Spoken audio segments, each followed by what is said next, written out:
Saudara dalam Tuhan Yesus Kristus, kesempatan pagi ini saya akan membawakan firman Tuhan yang saya beri judul Diselamatkan tapi tersesat di jalan. Diselamatkan tapi tersesat di jalan. Ada seperti itu? Ada dalam contoh-contoh Alkitab yang akan saya bagikan bagi kita semua. Dan mari kita akan awali dulu dengan pembacaan firman Tuhan dalam dua ayat dan dua kitab.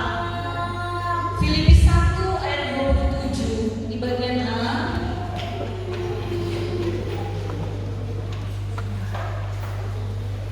Filipi 1 ayat 27 bagian A, kita baca bersama dalam hitungan yang ketiga. 1, 2, 3. Hanya hendaklah hidupmu berpadanan dengan Injil Kristus. Katakan amin. Pembacaan yang kedua, Efesus 4 ayat 1. Dalam hitungan yang ketiga, Efesus 4 ayat 1, 1, 2, 3. Sebab itu aku menasihatkan kamu, aku orang yang dipenjara dalam Tuhan, supaya hidup sebagai orang-orang yang telah dipanggil berpadanan dengan panggilan itu. Katakan amin. Silakan duduk kembali.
bahwa mereka dari soa tidak membawa minyak.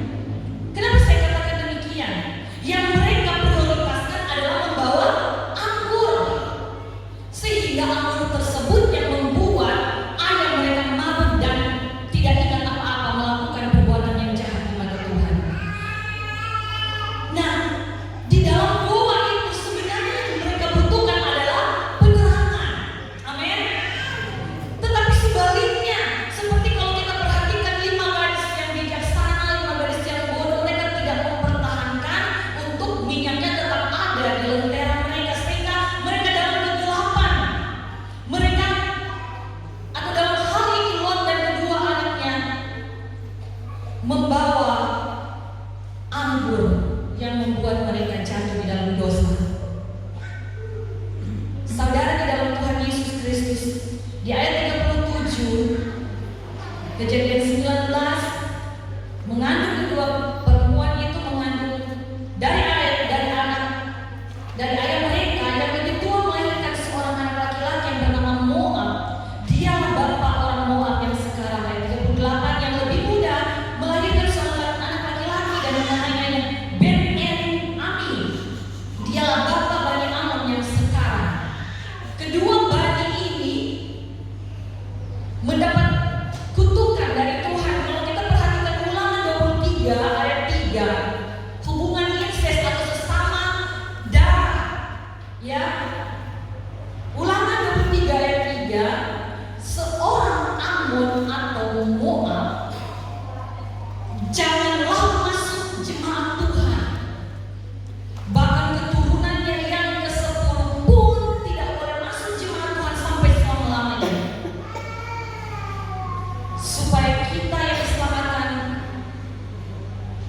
tidak tersesat, perhatikan ya, apa yang terjadi dalam keluarga Lot dan anak-anaknya.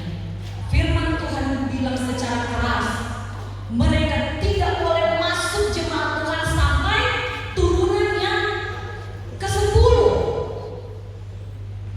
Pelajaran dari Lot dan anak-anaknya adalah kita untuk orang-orang yang sudah diselamatkan ini, orang-orang Kristen ini yang percaya kepada Tuhan sudah diselamatkan. Jagalah kebiasaan hidup kita yang baik. Jagalah kebiasaan hidup kita yang baik. Itu artinya kita menjaga minyak itu tetap ada dalam kehidupan saya dan saudara.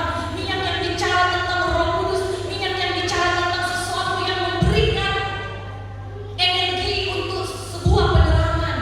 Jadilah terang dalam hidup kita, amin. Itu harus menjadi kebiasaan kita.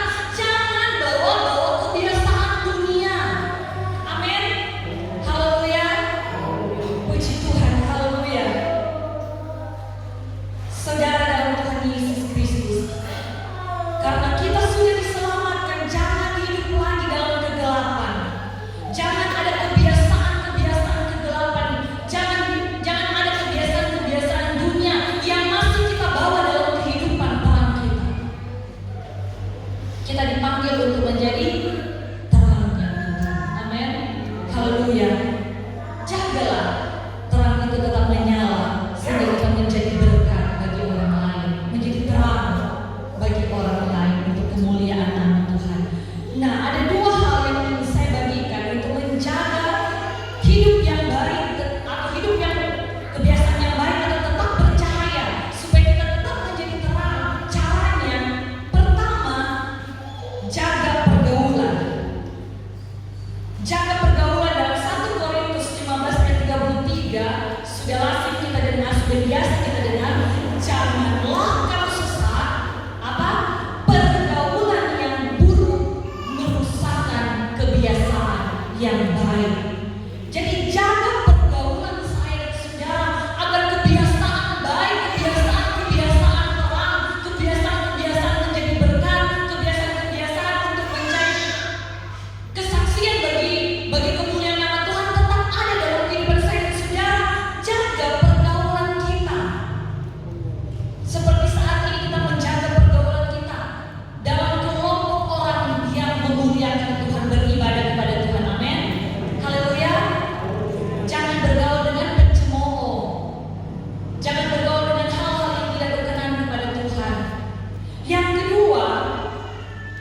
jaga hati.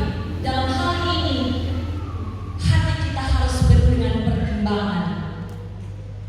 Roma 12 ayat 2, Roma 12 ayat 2, firman Tuhan berbunyi, janganlah kamu menjadi serupa dengan dunia ini.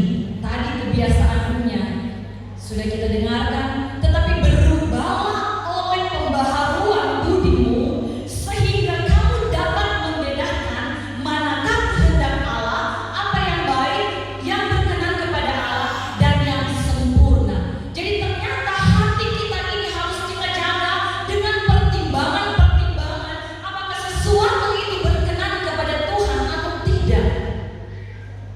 Harus ada sesuatu yang kita timbang lagi sebelum kita melakukan sesuatu.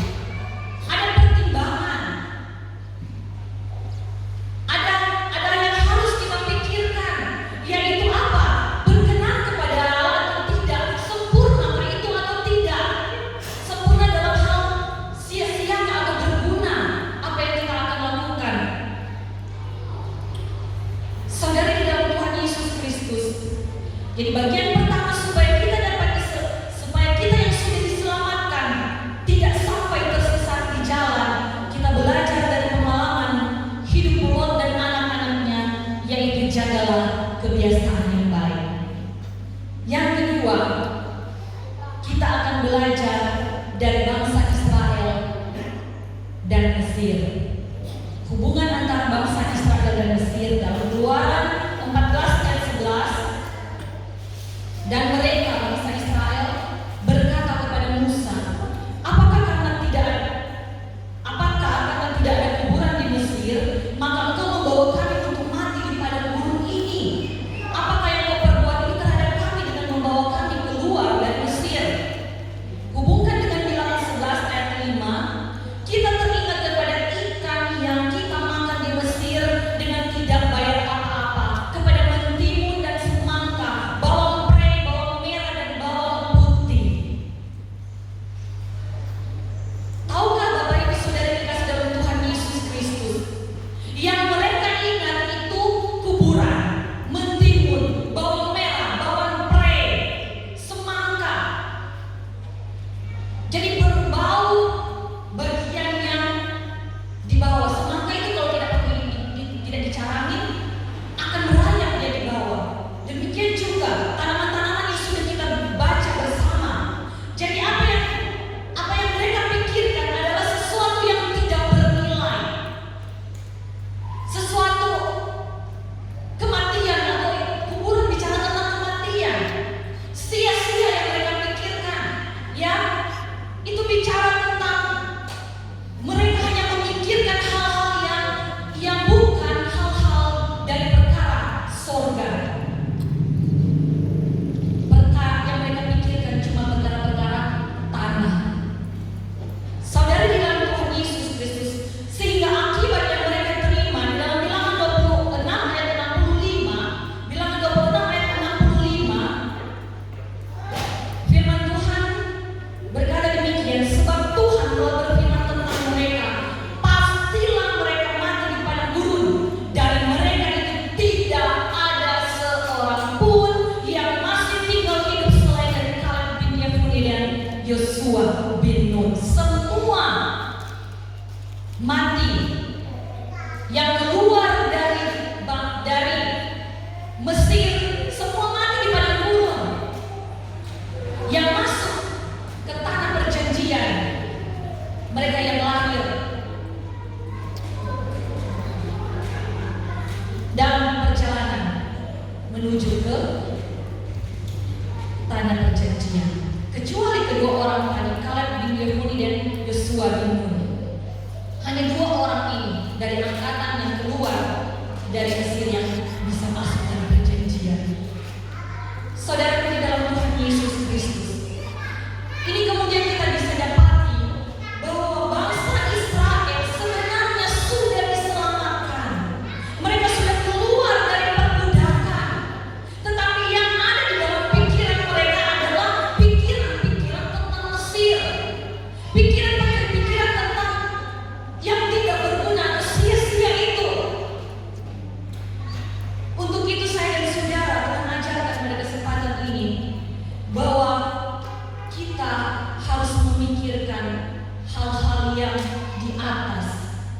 Jadi jagalah pikiran kita.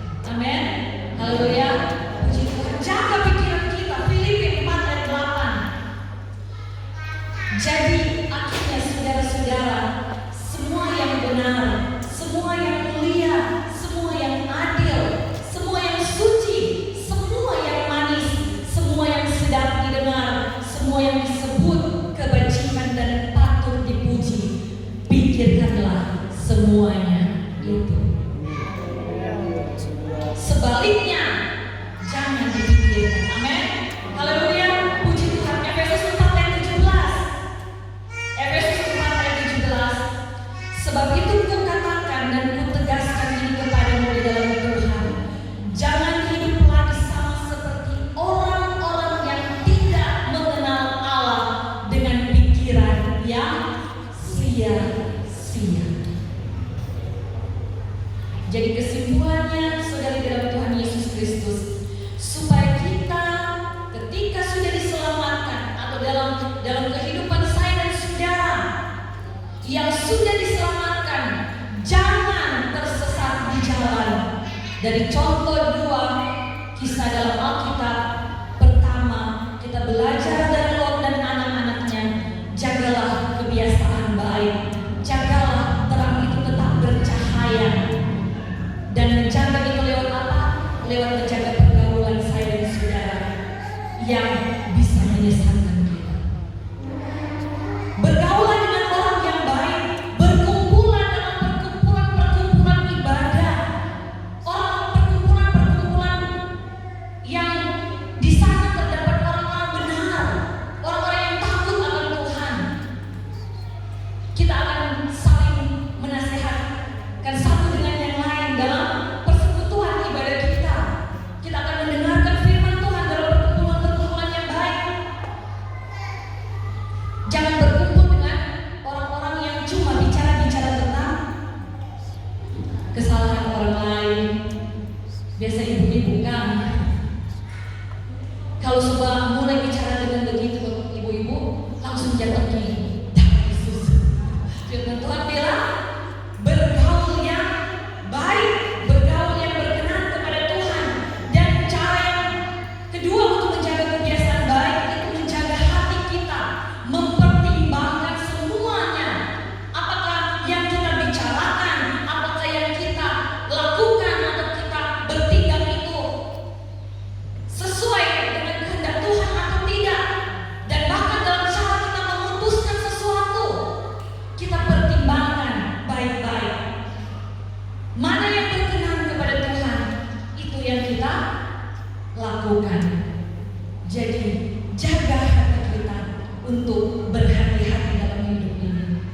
Yang kedua, dari hal belajar, kita belajar dari bangsa Israel dan Mesir, di mana kita harus menjaga pikiran kita, karena iblis akan merasuki lewat pikiran. Itu yang jalan pertama. Dia merasuki, dia menyesatkan, mengintimidasi pikiran saya dan saudara. Bilang kita tidak mampu, bilang kita tidak layak, bilang kita tidak bisa melakukan sesuatu.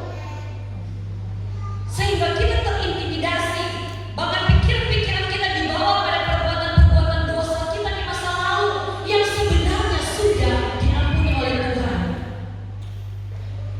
Iblis mengintimidasi kita, menyesatkan saya dan saudara. Bahkan ada sebagian orang yang karena pikirannya dia bunuh diri, sudah tidak berguna lagi kehidupan saya.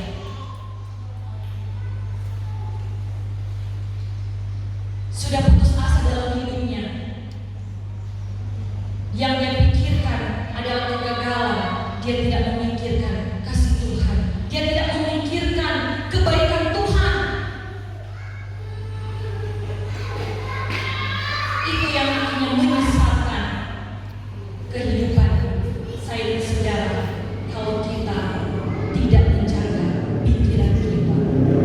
Jadi walaupun kita sudah menjaga pergaulan, sudah menjaga hati, kalau kita tidak menjaga juga pikiran kita yang akan menguasai kehidupan kita, sehingga kebiasaan baik itu tidak kita lakukan lagi.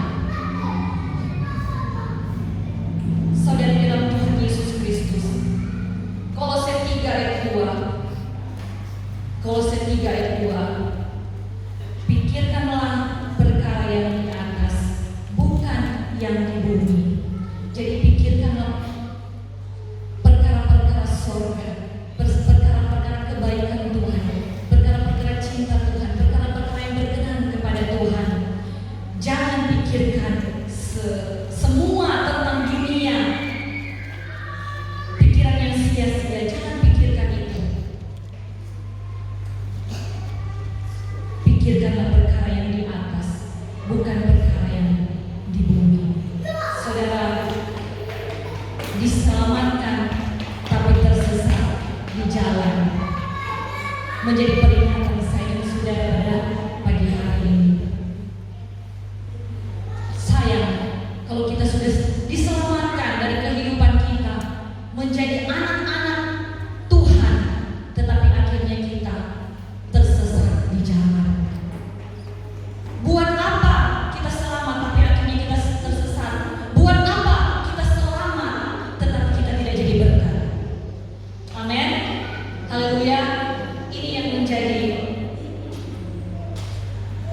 peringatan bagi saya dan saudara. Diselamatkan, jangan tersesat. Diselamatkan harus tetap ada terang, jadi berkat untuk kemuliaan nama Tuhan. Saya akhiri kembali dalam Filipi 1 ayat 27a dan Efesus 4 ayat 1b. Hendaklah hidupmu berpadanan dengan Injil Kristus, supaya hidupmu sebagai orang-orang yang telah dipanggil. Kita semua diselamatkan berpadanan dengan panggilan itu, yaitu menjadi berkat untuk hormat kemuliaan nama Tuhan. Haleluya, puji Tuhan. Dan sebelum menutup dan menyerahkan kepada penanggung jawab, saya ingat satu kejadian. Ada pertandingan sepak bola, gol yang menentukan pertandingan ini. Begitu ada tendangan ke gawang, dia mantul di tiang gawang.